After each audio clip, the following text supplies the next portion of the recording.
马尔代夫有名吗？当然有名啊，被称为旅游天堂，不少人都想到这儿拍婚纱照或者是度蜜月。然而所谓天堂其实也是人间炼狱啊，有垃圾堆积成的小岛，方圆几公里都散发着恶臭，稍微待几个月皮肤就会开裂溃烂。而它的首都马累几平方公里的地儿啊，住着近半的人口，再过个100年就会被海水吞没，这究竟是怎么一回事呢？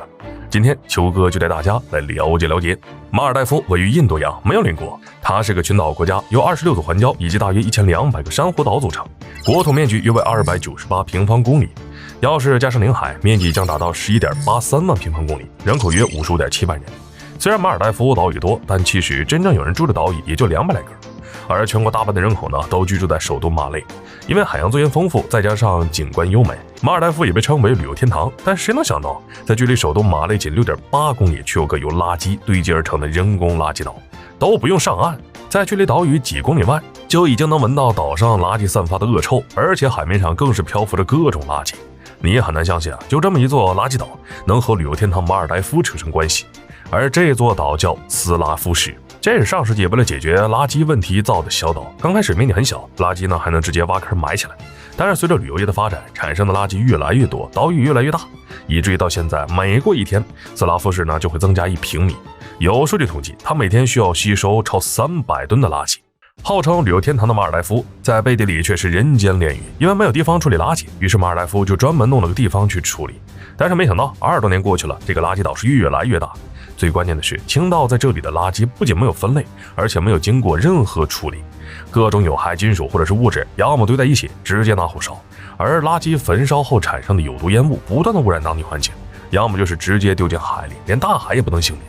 除了环境问题，岛上负责处理垃圾的上万名清洁工，在这么一个没有医生和医疗条件，还遍布毒气、垃圾、恶臭的小岛，徒手进行清理工作。有时候生病了，也只能在床上躺着，等没那么难受了，又得立马起来准备工作。严重点呢，在这种恶劣的环境下，通常待不了几个月，眼睛会被刺激的通红，皮肤也会发生溃烂，最后就只能带着一身病离开，丝毫没有任何安全健康保障可言。因为气味太大，很多人都表示在家和工地没什么两样，都是一样的很臭。既然危险性这么大，那他们的待遇应该很好吧？恰恰相反，就算努力工作，这些清洁工赚到的钱还不够自己生活呢，也就勉强能维持在温饱线上，而且还得祈祷别得病，不然全都白干。对于绝大多数人来说呢，马尔代夫是天堂，有着很多优美的风景，但对这群清理工而言，这里和地狱其实也没什么差别。当然，不只是斯拉夫市，马尔代夫首都马累它是不脏不臭，但它的日子也没好过多少。马尔代夫的首都马累绝对是世界上最拥挤的首都。为什么这么说？不到2平方公里的面积却挤了20多万人，这可是马尔代夫近1半的人口，平均每平方公里能达到10万多人。因为实在没地方，导致他建机场都得跑到旁边的岛上去建，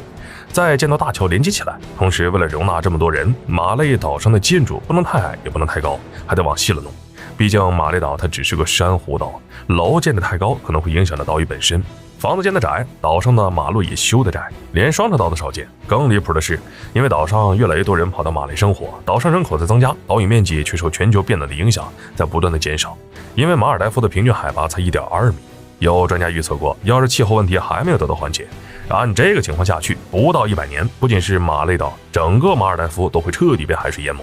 为此，马尔代夫政府还召开了个别开生面的海底会议，说是呼吁要保护环境。可笑的是，马尔代夫自己还有个垃圾岛这个问题始终没有得到解决。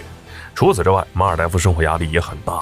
毕竟是个岛国，生活物资极其匮乏，很多都需要依靠进口。像是可乐，在马尔代夫就要9人民币，随便一个小餐馆一顿饭都得200人民币往上。别看它的人均 GDP 超1万美元，但当地居民平均1个月工资呢也就3000左右。马尔代夫是很美，但这仅对于外来游客而言，对于当地居民只有拥挤压抑的环境以及低收高消的生活压力。好了，本期视频到这儿就结束了，麻烦各位看官你发财的小手该来点赞关注呗，咱们下期再见。